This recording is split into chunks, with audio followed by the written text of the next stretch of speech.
So in 1648, a group of white male colonizers who ostensibly looked kind of like me, but weren't exactly like me for some kind of key reasons. For those of you who don't know, I'm transgender, and I doubt these men were, but you never know. These white male colonizers gathered in a home here in what is now Malden to create the first church of the area that would later then become this church. And in doing so, they laid the foundation for creating a town, the town of Malden.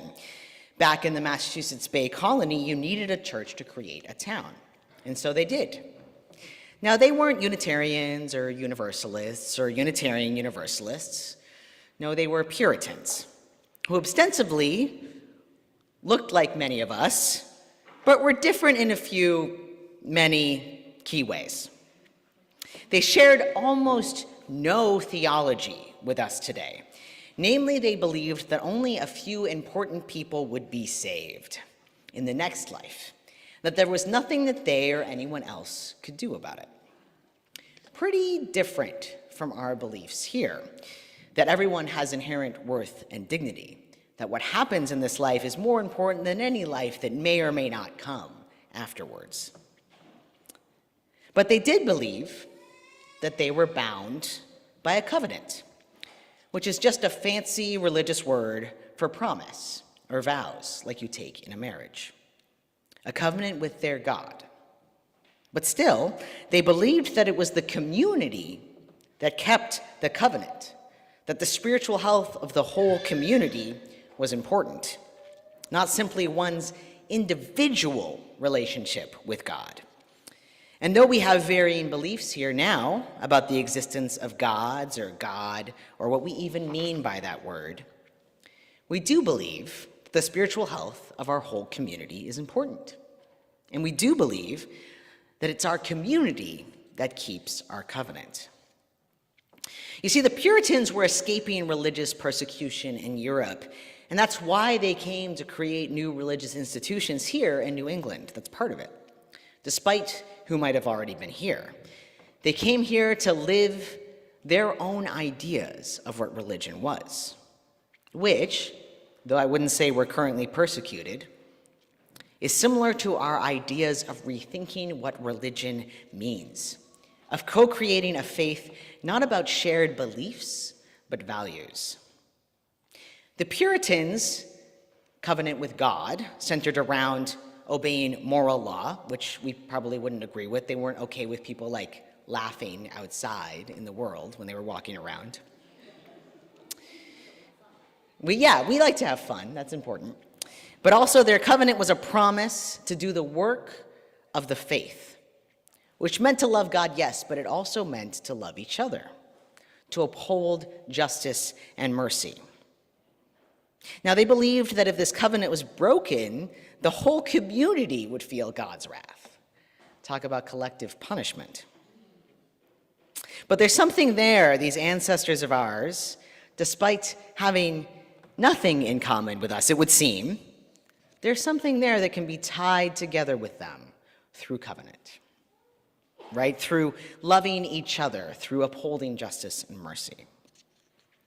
This idea of covenant with God is based on the Bible, where God makes covenants with various prophets like Noah and Moses. With Noah, you might remember of Noah's Ark fame. It's something like, don't be bad, and I won't flood the world again. A little ambiguous, but okay. God promises Moses that if they follow the 10 commandments, they will have blessings, but if not, curses. Eventually, according to the Christian scriptures, Jesus comes along and creates a new covenant with God, one that forgives all sin. Of course, it required just the torture and death of Jesus, but it's a promise between God and all people. Our ancestors didn't see it that way. They didn't include all people. It didn't extend to the indigenous here on the land or those who would be enslaved by members of this congregation. On the contrary, the covenant was used to think of those who were in the congregation as part of the in-group and those who were outside of it as not. those who were able and allowed to follow the covenant and those who weren't. It wouldn't be another 200 years when this congregation became Universalist and tried to practice this idea that there was no one outside the circle of God's love, that those who weren't Christian would even start to be considered as part of this salvation of all people. Now, I'm going to stop talking about God for a minute because a belief in God or gods is not what unites us here. Our covenant is a promise to each other. We have a covenant within this congregation and one that we share with all Unitarian Universalist congregations. We call them our shared values, which put love at the center of all we do, not our relationship with God. And it highlights justice, equity, transformation, pluralism, interdependence, and generosity, values we will be exploring in depth over the course of this year. Our covenants are part of what makes us you, make us able to be in community with each other. We don't come together because we have the same beliefs. We don't have doctrines or creeds, but shared agreements that help us practice what it means to be in community together, centered on love. Our covenants make us proud, and they should. We should be proud of the work that's been put into these agreements, these promises, this covenant we have with each other. Now, Aisha read our full covenant for us, one that was created with the love and care of those who were members of our congregation in 2010 and those who are no longer here. It's an artifact, a gift from our spiritual ancestors, a statement from those we love who are still among us. These are the promises we make each Sunday and the promises we share each Sunday with each other, with those who are members and those who are not. I know we have some visitors who are here to our congregation because they've signed their children up for OWL, so we're so excited to have you today. But we still read this covenant together, even though we're not all members of this church. And we read the entire thing, the unabridged covenant, together when we have new members join us officially. But how often do we really think about honoring this covenant? I mean, really, right? I don't. Sorry. I mean, not deeply, right? I nod along, yeah, and I agree. Yeah, I agree with it. And don't get me wrong, right? But do I turn to it in times of conflict? Am I dealing with disagreements constructively? Am I being direct? This is especially hard for me as I'm Canadian. And I'll let you non-Canadians in on a secret. We might seem very polite, but that might be a mask for us being passive-aggressive. I swear I'm working on this. My wife, Amy, is not here right now. She took our kids to RE. Oh, there she is. She's like, what are you talking about? You can ask her after service if I'm working on being more direct. And yes. But I need to think about this in the context of the congregation, right? Is there a way that do I call people back into the circle of covenant? Do I do this lovingly? Do I think about it? Are there ways that I could make this covenant a spiritual practice, part of my spiritual practice, that we all could? Over the summer, we had a really lovely summer service where we practiced Lectio Divina about this covenant, which is a practice that came from monks where you slowly read through something, right? So we slowly read through this covenant. We took about 20 minutes of deep, personal, quiet reflection. Now, I'm not going to make you do that right now. But it pulled out for us some unexpected phrases that were meaningful. For some of us, myself included, it was the phrase of lovingly calling each other back into covenant. But it was different for others. It gave me newfound respect for those who worked so hard to put it together 15 years ago. Which brings me to my next point. One of our goals this year as a congregation is to rewrite this covenant. Now, we've been in touch with the Unitarian Universalist Association, who has some wonderful resources around this, and they've shared with us this idea of a liberating covenant versus what one might call a punitive covenant.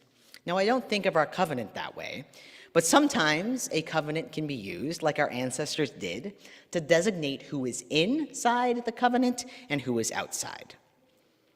If I can't care for somebody in a time of need because I have my own needs that are taking over my life, will I be called out for that? What about if I don't express gratitude appropriately? Reverend Erica Barron, who works for the New England region of the Unitarian Universalist Association, says about liberating covenants, it's not the exact wording that makes the difference between limiting and liberating covenants, it's the way they're used. So I want us to think about how we engage these promises with each other, because I believe that that can inform this year-long process of recovenanting. Our ideas of how we want to interact and create these covenants and promises with each other, when we do that, right, it's often based on what we feel like we need to be in community. And I want to invite us to think about what it would be like to look at this covenant and think about what we can offer instead. Now, I want to invite you to take a look at the covenant in front of you. I know we ran out of orders of service. Aisha here has some. We also have some at the front. So if you need a covenant, raise your hand. We'll also put a link in the chat for that, those online. I want to invite you to take a look at this covenant in front of you and think about what you feel you can offer from it. I don't think everybody has pens. I think, there's a bunch of pens up here, but I didn't hand them out, which is fine. Actually, could we hand them out? Can I get a volunteer to help hand those pens out? Awesome, Karen, thank you. Way to be in covenant. Okay, so what I want you to do, not just now in the service, is to think about underlining some of those things in the covenant you feel like you can offer. And if you are visiting us, I want to hear your opinion too, right? If you're from a different congregation, I'd love to hear how things are in your congregation. And you can take some time to do this. And you can also turn it over and think about things you can offer there. We're going to take just a short moment, not 20 minutes, a very short moment, to do a little bit of reading of that and underlining and writing on the other side. And then I invite you to do that as you want for the rest of the service, during music and other times you might feel moved. And if you want to, we would love to see you hand that in for us at the end. You can put your name on it or not. This is what we want to hear. This is the start of our year-long process. So let's take a short moment to do that.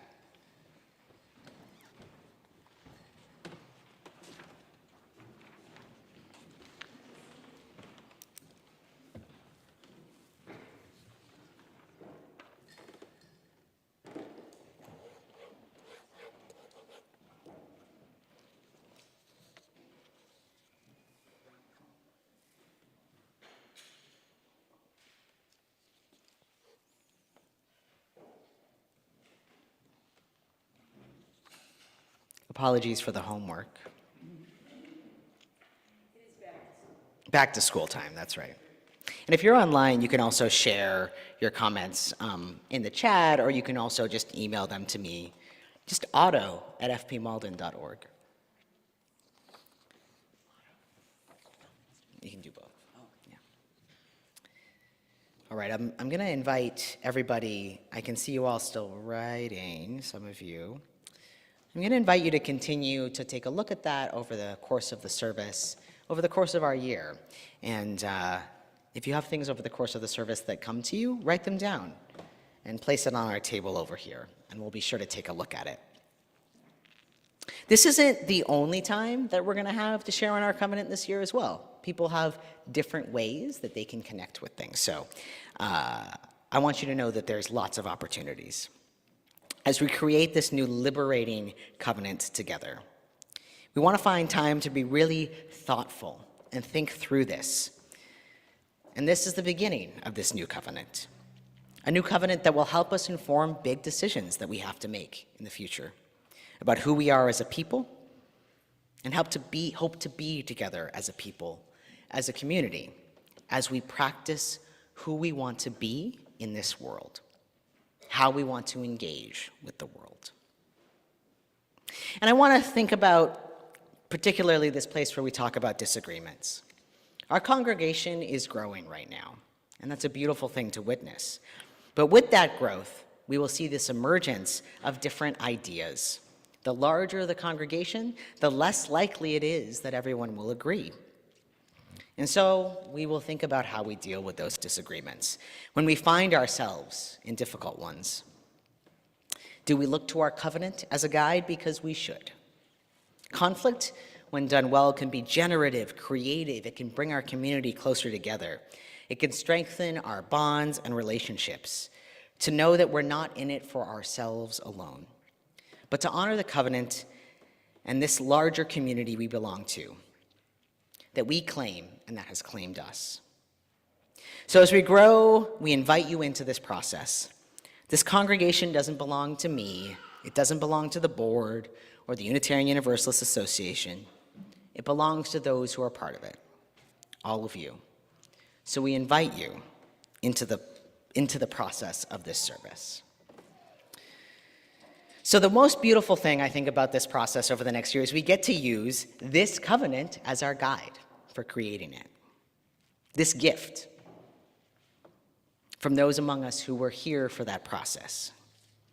We are a covenantal faith, one that believes that these promises we make to each other are the core of who we are and do so in love. So let us live in to the liberation of that promise. May it be so, and let us say together, Amen. Amen.